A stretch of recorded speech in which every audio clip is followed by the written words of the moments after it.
आइए शुरू करते हैं आज की हमारी कवर स्टोरी।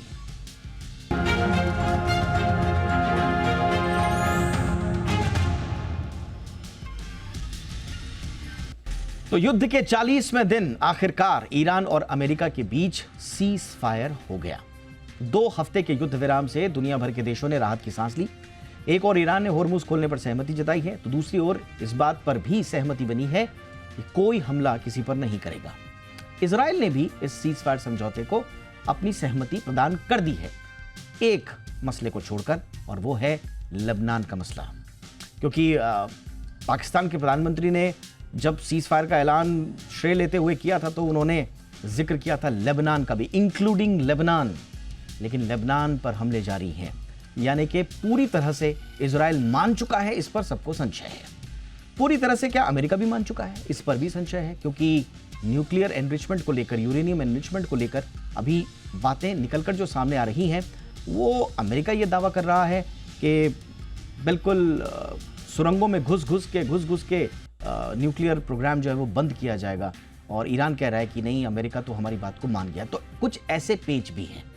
तो हम इस सीज फायर को तनाव कम करने की दिशा में या शांति लाने की दिशा में कितना मुकम्मल माने, या अभी ये आधी अधूरी सहमतियां हैं, दिलों में अभी बात पूरी तरह से बनी नहीं है, इसी पर करेंगे आज चर्चा।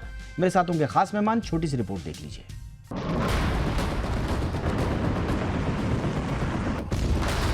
पश्चिमी एशिया में पिछले 40 दिनों से जारी जंग फिलहाल थम गई है। अमेरिका और इजराइल के ईरान पर संयुक्त हमलों से शुरू हुई महाजंग में अब सीज फायर का ऐलान हो चुका है। अमेरिकी राष्ट्रपति ट्रंप ने ईरान को जो डेडलाइन दी थी, उसके खत्म होने से ठीक 1.5 घंटे पहले ट्रंप ने 2 हफ्तों के लिए जंग रोकने की घोषणा कर दी। धमकियों से अचानक पीछे हटते हुए ट्रंप ने कहा कि विश्व शांति के लिए ये बड़ा दिन है, जो पश्चिमी एशिया में एक नया स्वर्णिम युग की शुरुआत करेगा। वो ईरान के खिलाफ अमेरिकी सैन्य कार्रवाई रोक देंगे, जो कूटनीति के लिए एक संभावित मौके का संकेत है। लेकिन ये सीज फायर कितनी टिकाऊ होगी, इसकी कोई गारंटी नहीं, क्योंकि इस सीज फायर में कई पेच हैं और सीज फायर को ट्रंप और ईरान दोनों ही अपनी अपनी जीत बता रहे हैं। हालांकि 2 हफ्ते के सीज फायर समझौते के तहत अमेरिका और इजराइल अपने हमले रोकेंगे और ईरान भी जवाबी कार्रवाई नहीं करेगा। लेकिन सबसे अहम बात, होर्मुज स्ट्रेट से तेल, गैस और अन्य जहाजों की सुरक्षित आवाजाही सुनिश्चित की जाएगी, जिसमें ईरानी सेना की भूमिका अहम होगी। सीज फायर की घोषणा के बाद ईरान ने तुरंत एक्शन लिया। ट्रंप के ऐलान के करीब 2 घंटे के अंदर ही ईरान के सुप्रीम लीडर ने सभी सैन्य यूनिट्स को फायरिंग रोकने के आदेश दे दिए। साफ निर्देश दिए गए हैं कि इस आदेश का सख्ती से पालन किया जाए। तो चलिए समझते हैं कि ये सीज फायर ईरान की किन शर्तों पर हुआ। ईरान की शर्त है कि कोई किसी पर हमला नहीं करेगा और होर्मुज पर ईरान का कंट्रोल बरकरार रहेगा। इसके अलावा ईरान का परमाणु संवर्धन जारी रखने की अनुमति रहेगी। साथ ही ईरान पर अमेरिका के सभी आर्थिक प्रतिबंध खत्म किए जाने की मांग भी है।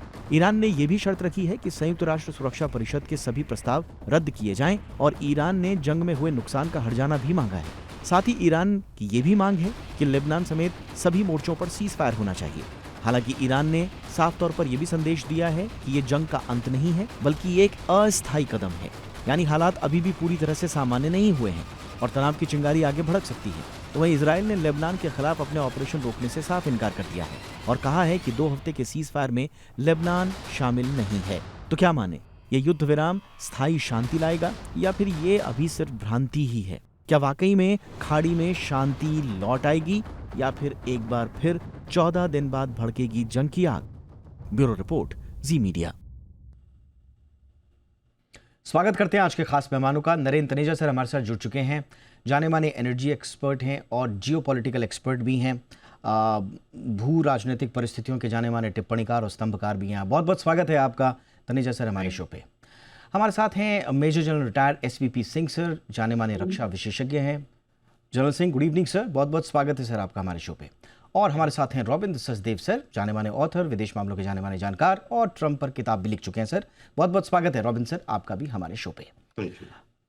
नरेंद्र तनेजा सर, थोड़ा हमें परिस्थितियां बताइए सर, क्या लग रहा है? क्योंकि सीज फायर हो गया है, दोनों तरफ से सैद्धांतिक मजदूरी भी मिल गई है, लेकिन जिस तरह के बयान आ रहे हैं ना, किसी का दिल सर अंदर से मानने को तैयार नहीं हो रहा है कि सच में ये सीज फायर हो गया है या कुछ गड़बड़ चल रही है। देखिए, अभी तो गड़बड़ चल रही है। अभी तो तोपें भी शांत नहीं हुई हैं, बारूद भी शांत नहीं हुई है। खाली लेबनान नहीं, बाकी बाकी जगह भी और बयानों से जहाँ तो कन्फ्यूजन ही होता है। स्टेट ऑफ हॉर्मूज को लेकर के ट्रम्प साहब ने तो ये कहा है कि वहाँ पे जो है टोल सिस्टम आएगा और अमेरिका भी उसमें हिस्सा लेगा, मतलब जो जहाज निकलेंगे ईरान कहता है वो भी पैसा चार्ज करेंगे, और उनका कहना है कि शायद अमेरिका भी उसमें शामिल होगा, एक तरह का मैकेनिज्म बनेगा। देखिए अभी हकीकत देखिए पहले ये है कि ट्रम्प साहब जो आ तो गए थे, जो भी उनका इंटेलिजेंस था, जो भी रणनीति थी, उनको शायद लगा था, जो न्यूयॉर्क टाइम्स ने भी आज रिपोर्ट करी है, उनको लगा था शायद वो 3 4 5 दिन के अंदर जो है वो सब कुछ उनका जो एजेंडा है, खासतौर से मिलिट्री एजेंडा, उसमें कामयाब हो जाएंगे और उसके बाद वहाँ सत्ता परिवर्तन हो जाएगा। और लेकिन ऐसा कुछ हुआ नहीं। उसका ना ये उनके बयानों से साफ दिखने लगा था कि अमेरिका ट्रैप हो गया है। जो अमेरिका उसमें नहीं फंसना चाहता था लेकिन वो फंस चुका है, और किसी न किसी तरीके से वो, उनको पता था कि अगर वो आगे जाते हैं, जो उन्होंने कहा था कि 4 घंटे के अंदर वहां की सभ्यता को ही खत्म कर देंगे, 7,000 साल पुरानी सभ्यता को 4 घंटे में खत्म कर देंगे। उनका इशारा किस तरह के हथियार पे था सबको समझ में आ गया था। लेकिन वो, उनको भी पता था अगर ऐसा कुछ होता है तो फिर वो कितनी बड़ी मुसीबत पूरी दुनिया के लिए होगी और अमेरिका भी उससे बचेगा नहीं। ऐसे हालात के अंदर उनको ये था कि निकलना है वहां से।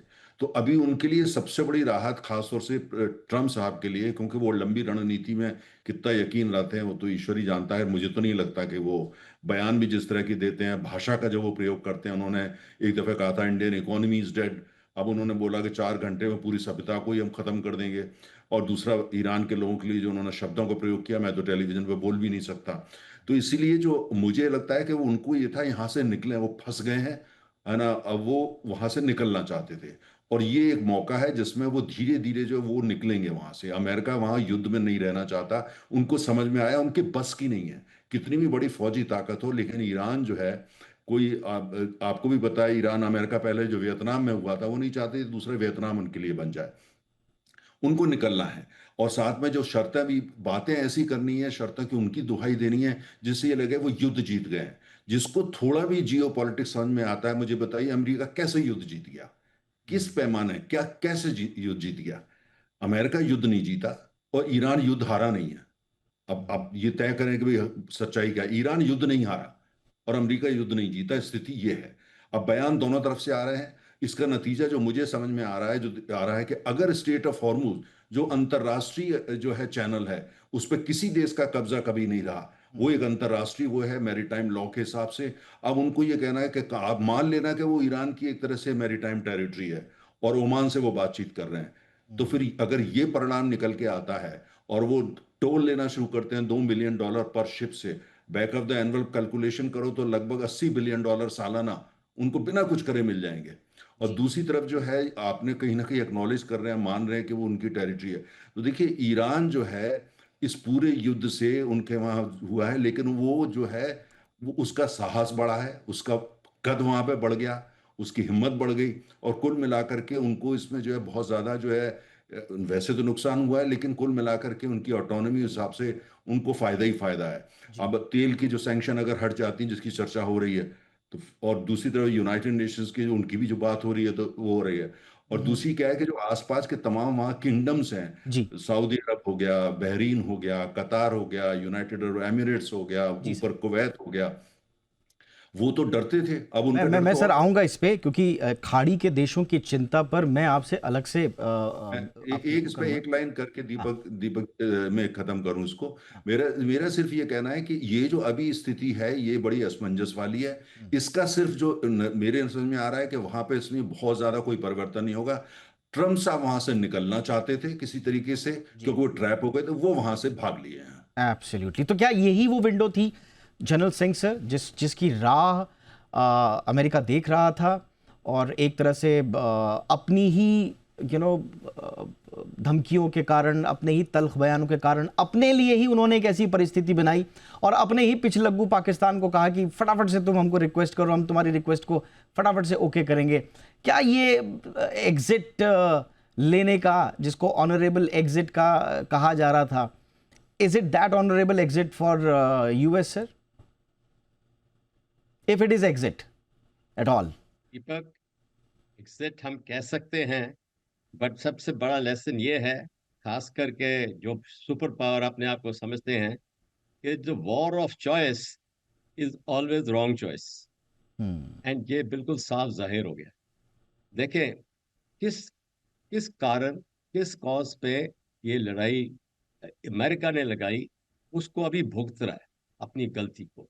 और इसमें क्या हुआ है कि सबसे ज्यादा मार क्रेडिबिलिटी की खाई है अमेरिका ने।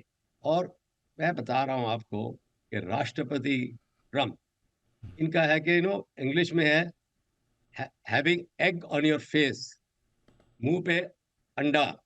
वो वाली सिचुएशन बन गई कि कैसे हम अभी यहाँ से एग्जिट कर सके, क्योंकि एस्केलेशन लैडर को उनको कंट्रोल करना नहीं आया। वो रिपीट करते गए अपनी बोmbardment, सेकेंड वर्ल्ड वॉर टैक्टिक्स जो थे उसको इस्तेमाल करते रहे। ये नहीं मालूम कि जो एक देश अपनी विल पावर, अपनी सभ्यता पे खड़ा है, उसको बर्बाद करना नामुनासिब है। और वही हुआ है अभी। देखो, ईरान ने हार नहीं मानी, और उसकी सर्वाइवेबिलिटी उसकी जीत है। ईरान ने स्ट्रेटेजिकली इस लिहाज से अपनी रेजिलियंस में एक बहुत बड़ा रणनीति कूटनीति का गेन किया है। जी। और दूसरी साइड में देखें, इसराइल सिर्फ टैक्टिकल गेन्स है। बेशक वो लटानी रिवर में जा रहा है, क्योंकि उसका बहुत जो ग्रैंड स्ट्रेटेजी है ग्रेटर इसराइल का, ठीक है, वहां पे वो लगा रहा। हम्म। बट यूएसए की क्रेडिबिलिटी गई, अपने ऑब्जेक्टिव्स कोई भी नहीं प्राप्त कर सके, बिल्कुल डिग्रेड कर दिया। न्यूक्लियर यूरेनियम उन्होंने लेना था वो नहीं कर सके, न्यूक्लियर इंस्टॉलेशन को बिल्कुल रिड्यूस नहीं कर सके, मिसाइल ताकत को नहीं बर्बाद कर सके, हम्म। नेवी की जो भी उन्हें बर्बाद किया है। स्ट्रेट ऑफ हॉर्मुज ने बताना था अगर कोई ऑपरेशन होता है कि कितनी ताकत आईआरजीसी नेवी की अभी है, और वो नौबत अभी तक आई नहीं। और इसलिए मैं समझता हूं कि रीजनल स्टेबिलिटी जो थी वो सबसे ज्यादा मार खाई है इसमें। जैसे गल्फ स्टेट समझते थे कि हम बड़े आराम से बैठे हैं, हमारे पास सिक्योरिटी शील्ड है, जी। वो शील्ड अमेरिका प्रोवाइड नहीं कर सका। हम्म। उसके जो ऑयल रेवेन्यू है वो गिर गए, उसकी जो इंफ्रास्ट्रक्चर है कई साल लगेंगे उसको दोबारा बनाने के लिए। करेक्ट। तो एक्चुअली अगर देखें तो इंग्लिश में कहेंगे कि नो विक्टर्स नो वैंक्विश्ड, ना कोई जीता ना कोई हारा। हम्म। वो सिचुएशन यहाँ पे बिल्कुल साफ सामने आ गई है। बिल्कुल। और ये और इस सिचुएशन में क्योंकि जीत की उम्मीद या ईरान तो कर ही नहीं रहा था, तो अगर कोई ना कोई जीता है ना कोई हारा है, तो इसमें ऐसा लगता है कि हार इस स्टेटमेंट के बाद एक तरह से अमेरिका की क्यों है, क्योंकि छटपटाहट जीत और हार की उसी के मन में थी। बट बहरहाल इसका आकलन और आगे करेंगे। रॉबिन सर, आप ये बताइए, ये जो विरोधाभासी बयान आ रहे हैं, थोड़ा सा हमें समझाइए सर। कोई हमला नहीं किया जाएगा, ठीक है, इस पे तो दोनों में बात बन गई। हालांकि सर जैसे बता रहे थे कि अभी भी बारूद वहाँ पे थमा नहीं है। कुछ जो एनर्जी इस्टेब्लिशमेंट्स हैं वहाँ पे अभी भी आग लगी हुई है। अब पुरानी है नहीं है तो गॉड नोज, बट मेरे ख्याल से फिल्टर डाउन नहीं हुई होंगी चीज़ें। शायद उसकी वजह हो सकती है जो खामनेई, जो नए खामनेई हैं, उनके जो ऑर्डर्स हैं वो फिल्टर डाउन शायद ग्राउंड पे पूरी तरह से नहीं हुए हों, तो शायद छिटपुट बातें हमको देखने को मिल जाएंगी। बट होर्मुज पर सर नियंत्रण बना हुआ है ईरान का पूरी तरह से। ईरान को यूरेनियम संवर्धन का अधिकार मिल चुका है, ऐसा ईरान छाती ठोक के कह रहा है कि हमको अधिकार मिल चुका है। अब अमेरिका कह रहा है कि हमने ऐसी तो कोई बात नहीं बोली और उनको तो खत्म करना पड़ेगा। तो क्या ये विरोधाभासी बयान जो आ रहे हैं सर, क्या आपको लग रहा है कि ये सीज फायर 2 हफ्ते भी चलेगा, या अमेरिका सिर्फ एग्जिट के लिए विंडो ढूंढ रहा था, इसलिए अब ये युद्ध विराम ही पूरी तरह से युद्ध के खात्मे का ऐलान है एक तरह से? सब कुछ है एंड सब कुछ है, and I completely agree with Narendra ji, an old expert in terms of time and expertise in the energy sector, and जरूर Singh of course leading voice of wisdom and intelligence. या ये सब है, बट आई थिंक जो आपने शुरू किया था, आपने जो कहा था, शायद हम उसको इसी में कर सकते हैं कि ये शांति है, भ्रांति है। इनफैक्ट इस समय मैं एक मीम टाइप बना रहा हूं, ये सीज फायर हुई है, अब क्या होगा आगे? 2 रास्ते हैं। या तो जिन देशों ने बात करी है, they will cease the opportunity, मौका है, इसको सीज करेंगे और इस रीजन में शांति या को एग्जिस्टेंस आ जाएगी। या फिर ये सीज फायर जो है ना, ये सीज हो जाएगी, मतलब ये सीज फायर ही रुक जाएगी। अभी तक जो मुझे दिख रहा है, as other colleagues also saying, ये सीज फायर चलेगी कुछ, बट इसके अंदर इतनी कॉन्ट्रडिक्शंस हैं, इतने क्वेश्चंस हैं कि इसका सस्टेनेबल रहना मुश्किल है। तो अगले 2 हफ्ते में हम देखेंगे, I mean all conditions, like एक है इसमें कंडीशन कि अमेरिका की सारे ट्रूप्स वापस चले जाएंगे। अब सारे ट्रूप्स जाएंगे या कि केवल वो जो अब आए थे। तो एक तरह से ये देखिए, जो 10 पॉइंट्स जो ईरान के थे, हाँ। उनको मैं चैप्टर्स मानता हूं। हर चैप्टर में अलग अलग नेगोशिएशन होनी पड़ेंगी और सेटलमेंट होगी। बट द वे अभी जो चल रहा है, अभी जो दिखा, ये एब्सोल्युटली अमेरिका की एक तरह से कहे तो ठीक है, उसकी मिलिट्री ने परफॉर्म किया, but I think as general Singh said, ये मिलिट्री तो परफॉर्म करी जैसे सेकेंड वर्ल्ड वॉर में थी। सबसे मेजर टेक्नोलॉजी, मिलिट्री, ये वो सब कर गई, राइट, स्पेक्टैकुलर। बट जहां अमेरिका का फेलियर होता दिख रहा है इस समय, वो होता दिख रहा है पॉलिटिकल लीडरशिप पे, अमेरिका की डिसीजन मेकिंग पे। और ये जो सिचुएशन है, ये इक्विलिब्रियम नहीं ला सकती। देखिए, सीज फायर का मतलब है इक्विलिब्रियम आ गया, दोनों साइड से जितने मल्टीपल साइड्स है आ गए, okay, we kind of come to equilibrium.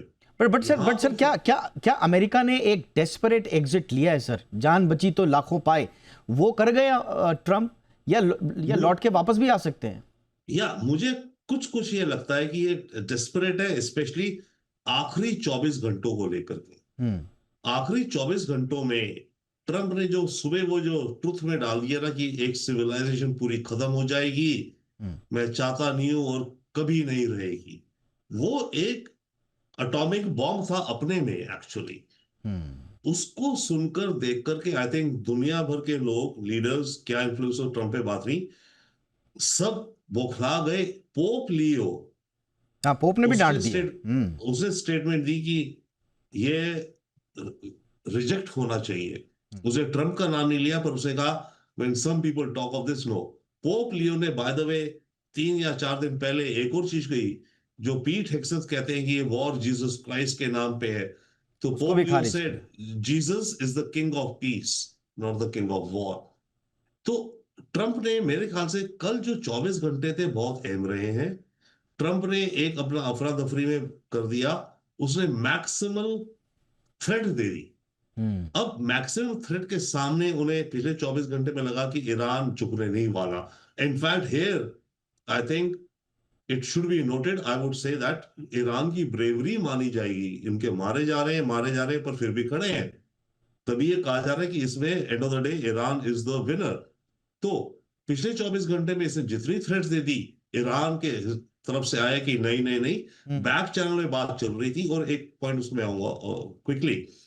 तो ट्रम्प को ये लगा कि मैंने जो अल्टीमेट थ्रेट दी है, ईरान मानेगा नहीं, और जो अल्टीमेट थ्रेट ट्रम्प दे रहे थे वो ट्रम्प नहीं करना चाहते। ट्रम्प को एटॉमिक बॉम्ब थोड़ी कराना चाहता है शायद। तो ये पिछले 24 घंटे में जो हुआ, I think that is the key. But one thing more I will say, हमारे इंडियन ऑडियंस के हिसाब से, and we should be very clear, इसमें पाकिस्तान ने कोई पुछलंगू रोल प्ले नहीं किया। पाकिस्तान ने एक important, critical, pivotal role play किया है, उसका कोई डाउट नहीं है।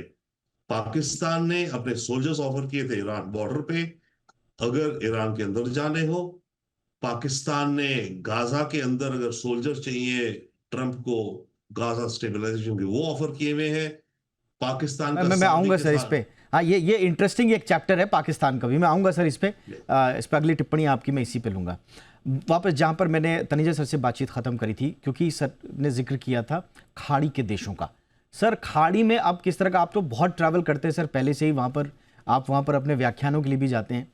सर, हमें बताइए कि वहाँ पर क्या चल रहा है। वहाँ पर सेंटिमेंट इस बीच ऐसे उभर रहा था, और खाड़ी के देश एक तरह से चेता भी रहे थे अमेरिका को कि प्लीज़ बिना ईरान को सख्त सबक सिखाए या बुरी तरह से कमज़ोर किए आप यहाँ से जाना मत, वरना ये हमारे लिए हमेशा का सरदर्द बन जाएगा। और फिर आपको और हमें, यानी कि अमेरिका और खाड़ी के देशों को टाइज पे एक बार फिर से विचार करना पड़ेगा। अभी सर उनका क्या स्थिति है? क्या इस सीज फायर में उनकी सहमति हो गई है, या वो गुस्से में होंगे, या शांति के वक्त, या आगे चल करके वो अमेरिका और अपने संबंधों को दोबारा उस पर पुनर्विचार करेंगे? दीपक, जो खाड़ी के जो देश हैं उनका ये कहना था अमेरिका से बार बार कि पहला तो उनको ये था आप हमला मत करिए।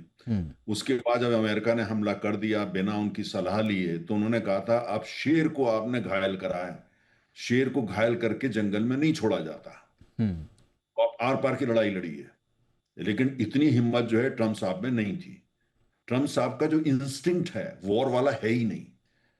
उनका वॉर इंस्टिंक्ट नहीं है, वो जॉर्ज बुश या डिक चेनी नहीं है, उस तरह की इंस्टिंक्ट उनके नहीं है। ओवल ऑफिस में टेलीविजन स्टूडियो खोल देना, वहां लोग बात करना, 3-3 घंटे प्रेस कॉन्फ्रेंस करना, ये उनको उसी में मजा आता है, उसी से उनके सब कुछ चलता है।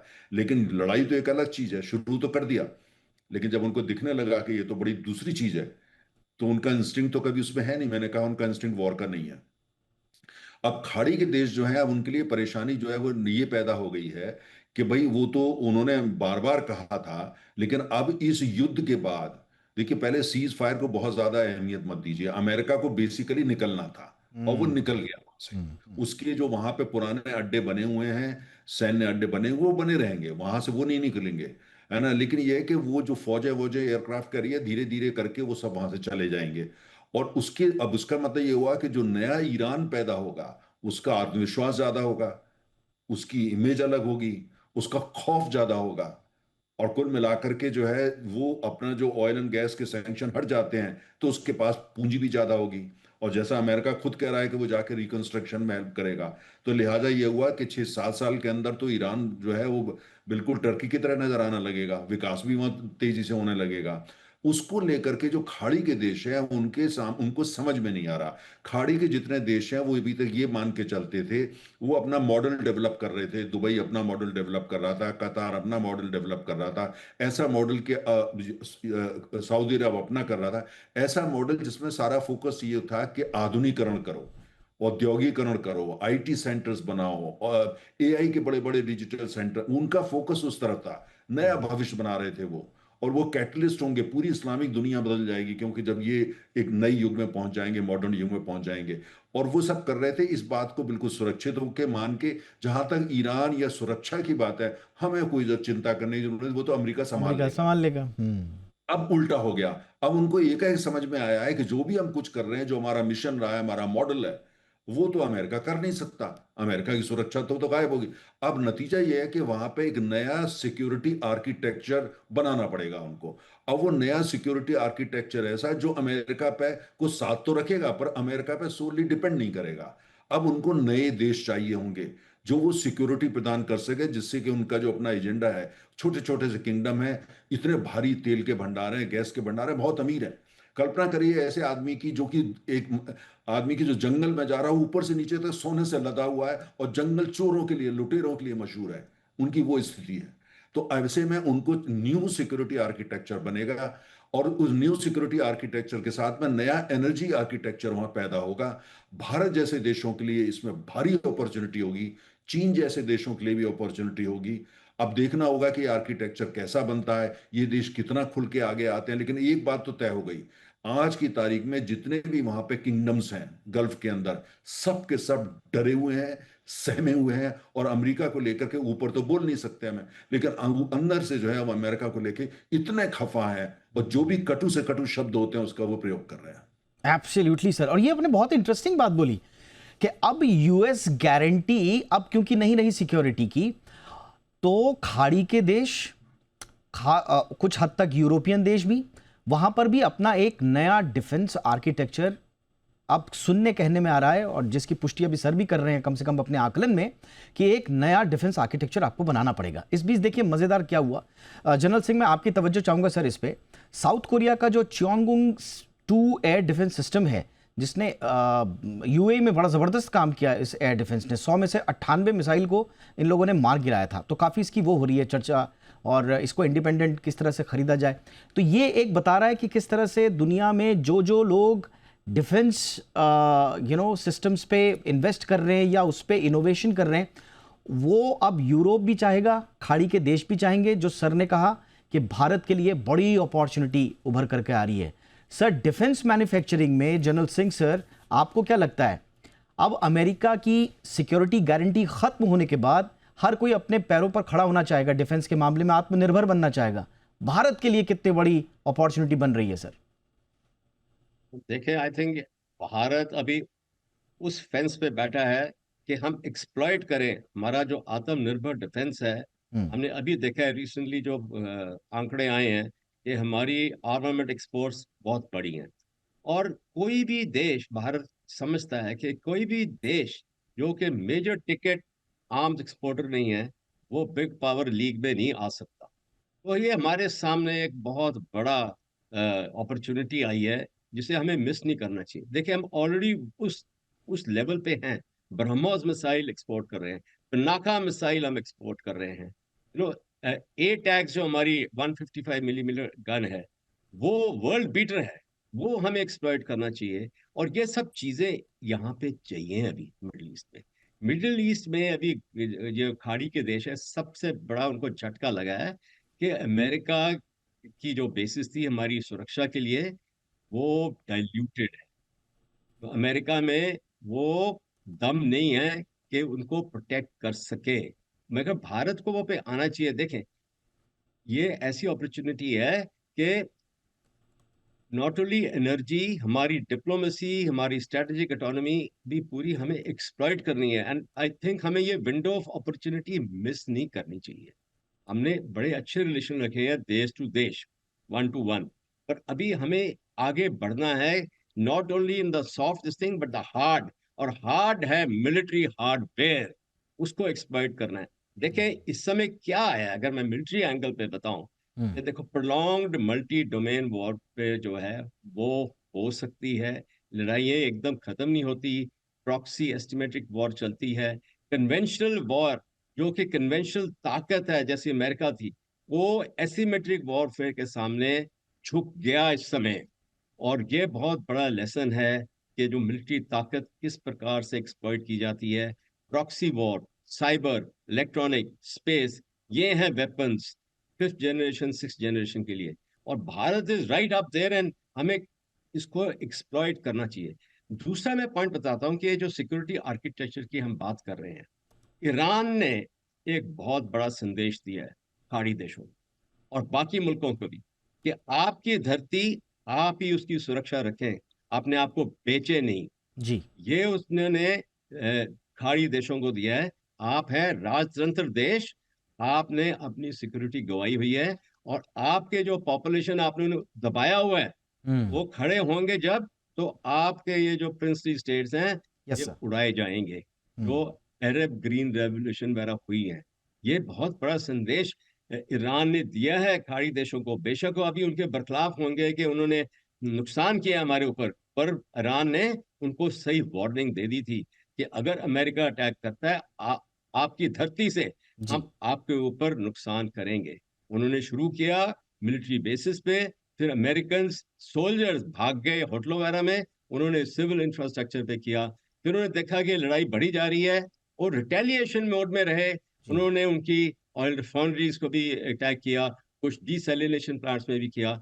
तो इसमें अमेरिका बिल्कुल हिल गया कि वो समझते थे जी कि सर। मिसाइल की ताकत इनकी हम बर्बाद कर देंगे। राइट वो सर। नहीं हुआ। तो एब्सोल्युट। इसलिए ये जो era of quick decision warfare जो है ना, वो जी। एकदम नहीं आती। जैसे अभी सीज फायर हुई है, हाँ ये हाँ। ऐसे कदम है कि हो सकता है, मैं इसको ट्रूस बोलूंगा, फ्रेजाइल जो बोलते हैं, बड़ी शेकी है। हाँ। इसमें क्या है कि अभी जो rise of resilient regional powers, middle level powers, ये ताकत विश्व में सामने आ गई है। और जब मैं ये बोलता हूँ मिडिल लेवल पावर्स, मैं अमेरिका में जाता हूँ, सेंट्रल अमेरिका कॉन्टिनेंट में ब्राजील, यहाँ पे ईरान अभी एक पावर आ गया है, एब्सोल्युटली भारत सर। है, उधर जापान है। तो ऐसे देश जो हैं, इंडोनेशिया, ये एक तरह के इन्फ्लुएंसर्स रहेंगे, जिसको हम बोलते हैं कि स्ट्रेटजिक इकोनॉमी गेन करते हैं। और ये बहुत अच्छी बात हुई है क्योंकि बिल्कुल, यानी कि ताकतवर अमेरिका का देशों की सुपर जो पावर परंपरागत डाउन परिभाषा होगा। रही है सर, वो पूरी तरह से बदल एक रही है। पॉइंट मेरे को अलाउ करें तो मैं यस सर। इसी अगला पॉइंट है कि चाइना, देखो चाइना सबसे ज्यादा गेनर है इसमें। उन्होंने बड़ा रोल प्ले किया है इस सीज फायर आने के लिए भी। पाकिस्तान को उन्होंने समझाया। पाकिस्तान तो एक ट्रम्पेट रहा, पर हाँ। चीन के पास गया था उनका फॉरेन मिनिस्टर, और चीन ने आगे हाथ बढ़ाया है। और समझता हूं मैं कि इसमें जब ट्रम्प जाएंगे अगले महीने चीन में, तो हो सकता है कुछ विश्व के लिए बेहतरीन ये आपने बहुत इंपॉर्टेंट पॉइंट बोला सर, और ये बहुत इंपॉर्टेंट पॉइंट है, क्योंकि कहा यह जा रहा है कि पाकिस्तान का जो मीडिएशन रोल है उसे काफ़ी एग्जैजरेट भी किया जा रहा है। जैसा जनरल सिंह ने कहा, रॉबिन सचदेव सर, कि चीन की क्योंकि खुद की एनर्जी सिक्योरिटी से लेकर सारी चीज़ें स्टेक पर थी, उनको भी तो कोई ना कोई चाहिए था, तो शायद पुश चाइना की तरफ से आया है। और ये तो बैठे ही थे कि कोई आए हमारे पास तो हम उसकी बात मान लें। जो ट्रम्प साहब बैठे हुए थे तो उनको पाकिस्तान ही मिल गया, चीन ने भेजा, पाकिस्तान ने मान लिया, यूएस ने मान लिया पाकिस्तान की बात। तो आप जो कह रहे थे सर कि इसमें काफ़ी क्रिटिकल रोल रहा है, क्या वाकई में मीडिएशन रोल एग्जैजरेट नहीं हो रहा है पाकिस्तान का?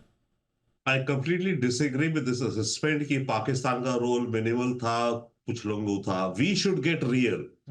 ठीक है, हमारी पाकिस्तान के साथ इश्यूज हैं, बट एक कहानी होती है ना, नो दाई एनिमी।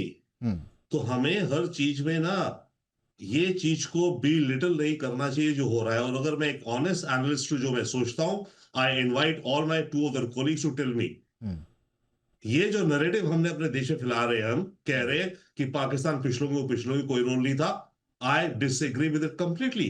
पाकिस्तान का इंपॉर्टेंट रोल था, क्रिटिकल रोल था। बट कैसे सर? आई मीन चले थोड़ा सा शुरू से करते हैं। पाकिस्तान ने जब hang on, so hear me out. Pakistan ने अपने बॉर्डर पे सोल्जर्स ऑफर किए अमेरिका को कि अगर आपको ईरान के अंदर बूट ले जाने होने जा देंगे।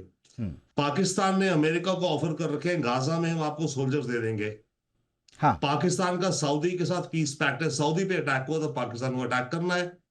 पाकिस्तान का क्रिटिकल रोल है सर, वी शुड नॉट।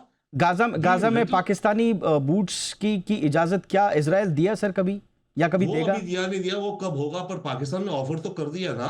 और अगर अमेरिका को ईरान बॉर्डर पर पाकिस्तान ने सोल्जर्स ऑफर किए हैं तो वो ईरान में पीस चाहता है, या वो अमेरिका का पिछलग्गू बन के ईरान पे हमला करने के लिए उसको फैसिलिटेट करना चाहता है? सर प्लीज, पाकिस्तान अपना इंटरेस्ट परस्यू कर रहा है। उसको अमेरिका के साथ अच्छे रिश्ते बनाने, उसको पैसा लेने, उस काम के लिए वो कर रहा है। तो Pakistan has skin in the game, so we should not belittle the reality. क्योंकि पॉइंट इसकी, अगर हम असलियत रियलिटी की बात नहीं समझेंगे तो हम तो एक डिनायल में रह रहे हैं ना कि हम ही दुनिया के सबसे बड़े वो हैं, ऑनेस्टली। मैं सर आपसे यही समझना चाह रहा हूं सर, पाकिस्तान का डिप्लोमेटिक लेवरेज का इतना ज्यादा है सर कि पाकिस्तान बीच में आया, सीन में आया और परिस्थितियां बदल गई। वो जो यूएस चाहता है वैसा वैसा करता है सर। उसका अपना उसके वजूद क्या है, वो किस बिना पे और उसको बाय द वे ईरान ने भी पाकिस्तान के मध्यस्थता को शुरुआत में खारिज किया था। अब अगर ईरान ने ये 10 पॉइंट पाकिस्तान को दिए कि जाके अपने आका को कह दो कि ये हमारे 10 पॉइंट हैं, और उसके आका ने हूबहू मान लिया, तो फिर ईरान ने भी स्वागत कर दिया, तो उसमें पाकिस्तान बहुत बड़ी ताकत बनकर उभर गया। इसमें कौन सा दम है सर? ये I disagree completely. You look at the tweet from Trump in a discussion with Shahbaz Sharif and the excellent field marshal. Look at the message of Iran के foreign minister, my dear brother Shahbaz Sharif and Munir. हमें reality में रहना चाहिए। हम कब तक अपने को ये sorry to interrupt sir, quick question sir, quick question. अगर पाकिस्तान ने इसमें कोई रोल प्ले किया होता तो वो शर्तें, वो 10 की 10 शर्तें कुछ तो सर अमेरिका की तरफ झुकी हुई होती। अमेरिका जिन शर्तों को अपने लिए ह्यूमिलिएटिंग शर्तें मान रहा था, वही शर्तें ईरान की परोस करके पाकिस्तान ने यूएस को दे दी, और डेस्परेट एग्जिट के चक्कर में वो यूएस को माननी पड़ी। तो इसमें तो वो, क्योंकि अब बहाना क्योंकि पाकिस्तान का है, तो उसमें फिर मुनीर का भी नाम लेंगे और शहबाज शरीफ का भी नाम वहां के पाकिस्तानी प्राइम मिनिस्टर का नाम भी लेंगे। तो इसमें सर कहां से फिर पाकिस्तान कोई रोल प्ले करता हुआ नजर आ रहा है सर? हम कौन होते हैं? मानो हम तो ऑब्जर्वर एनालिस्ट हैं। हाँ। अमेरिका का प्रेसिडेंट जब खुद कह रहा है, I am thankful to Shahbaz Sharif and Munir for the role they played, हमें क्या पता कि पीछे क्या हो रहा है, क्या आगे पीछे हो रहा है। और जो शर्तें ईरान ने दी, शर्तें नहीं है बाय द वे, ये टॉपिक्स हैं, अगेन वी आर सेइंग ये 10 टॉपिक्स हैं, इन पे डिस्कशन होगी और ये बहुत कॉम्प्लिकेटेड होगा। ये सीज फायर चले ना चले जैसे सब हम कह रहे हैं। तो पाकिस्तान ने वो 10 पॉइंट्स लेकर के अमेरिका को दी, अमेरिका को लगा, ट्रंप को लगा हाँ ठीक है मुझे करना है। Pakistan is playing a critical role in this game. हमें इस चीज को डिनायल में नहीं रहना चाहिए। हम भारत आत्मनिर्भर डिफेंस एक्सपोर्ट क्या कर लेंगे, हम कितने बड़ी सुपर पावर बनेंगे, हम तभी बनेंगे जब हम अपनी असलियत भी समझे। और हमारे आसपास एक टर्म होती है, नो दाई एनिमी, सर एक या दूत, no Dai matrix. Sir I इसमें feel that. सूचनाओं के आदान प्रदान के लिए एक दूत की भूमिका में तो पाकिस्तान की परिस्थितियों का आकलन किया जा सकता है। तनेजा सर, इसमें आप कुछ ऐड करना चाहेंगे सर? मैं क्विकली से थोड़ा मौका सर, दीजिए। विद योर परमिशन तेरेसा, केवल आदान प्रदान नहीं, उसने सोल्जर्स दांव पे लगाए हैं, वो सोल्जर्स ऑफर्स कर रहा है, उसकी ज्योग्राफी है। Let's understand soldiers, sir soldiers तो यूएई को भी भेजने थे ना सर, उनकी तो संधि हुई थी, वहां क्यों नहीं भेजे? आपकी तो संधि हो रखी थी उनके साथ। तनेजा सर आप कुछ ऐड करना चाहें? मैं आऊंगा सर, सॉरी सर, मैं तनेजा सर। थोड़ा मौका दीजिए मुझे भी बोलने का, दीपक जी। देखिए देखिए, जो हमको ये देखना है कि पाकिस्तान ने मीडिएट नहीं किया है, इस पे तो बात सही है, लेकिन पाकिस्तान ने एक इम्पॉर्टेंट जो है पोस्टमैन का जो रोल अदा किया है, इसमें कोई दो राय नहीं है। अग्री। एक पोस्टमैन का रोल किया है, एक क्रेडिबल पोस्टमैन जिसकी सीधी जेडी वांस और ट्रम्प साहब पे पहुंच है। ट्रम्प साहब की जो फॉरेन पॉलिसी है वो इंस्टीट्यूशनलाइज नहीं है, उनके विम्स क्या होते हैं, उनके तरीके, वो उस पर डिपेंड करता है। और वो आज की तारीख में वो कितने दिन सस्टेन होगा, चलेगा नहीं चलेगा, आज की तारीख में वो जनरल मुनीर से बड़े प्रभावित हैं। और उनको ऐसा लगता है कि ठीक है, उनको वो लोग पसंद आते हैं जो उनकी बड़ी तारीफ करते हैं। भारत की तो ना संस्कृति, ना सोच, ना सभ्यता, लेकिन पाकिस्तान को तो कोई मतलब क्रिप्टो की दुकान भी तो खुलनी सर। नहीं, कोई शर्म नहीं है उनको, है ना। तो इसलिए उन्होंने जो है वो पाकिस्तान वो काम कर सकता है जो भारत कभी नहीं करेगा। हमारे तो इसलिए जो है उनको ऐसे लोग पसंद हैं। अब जनरल मुनीर जो है वो भाषा बोलते हैं जो उनको पसंद आता है। उनके सन इन लॉ से उनकी दोस्ती हो गई है। तमाम तरह की खबर भी आ रही हैं क्रिप्टो करेंसी की, कुछ आपस में जेवी वगैरह की बात, वो एक अलग चीज है। लेकिन हकीकत यह है कि पाकिस्तान ने एक एक एक पोस्टमैन का रोल अदा किया है। और ऐसा पोस्टमैन जिसपे क्योंकि ट्रम्प साहब का भरोसा था, इसलिए ईरान ने भी उस पोस्टमैन पर भरोसा किया, इसलिए क्योंकि वो उनका भरोसा था।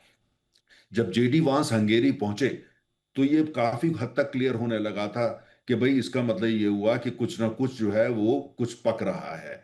इसका मतलब ये हुआ कि कुछ होगा, क्योंकि वो हंगेरी आए और उसके बाद ऐसे मैसे हैं। लेकिन जैसा ये सचदेवा जी ने कहा, मैं इनकी बात से सहमत हूं। हमको एक बड़े देश होने के नाते, एक मैच्योर देश होने के नाते, हमको देखना होगा कि किस देश की डिप्लोमेसी के अंदर क्या औकात है, क्या पहचान है, उसकी कहाँ कहाँ कैसे संबंध हैं। इसके हमको एक ऑनेस्ट एक्यूरेट रीडिंग लेनी होगी और उसी हिसाब से हमको जो है सोचना पड़ेगा।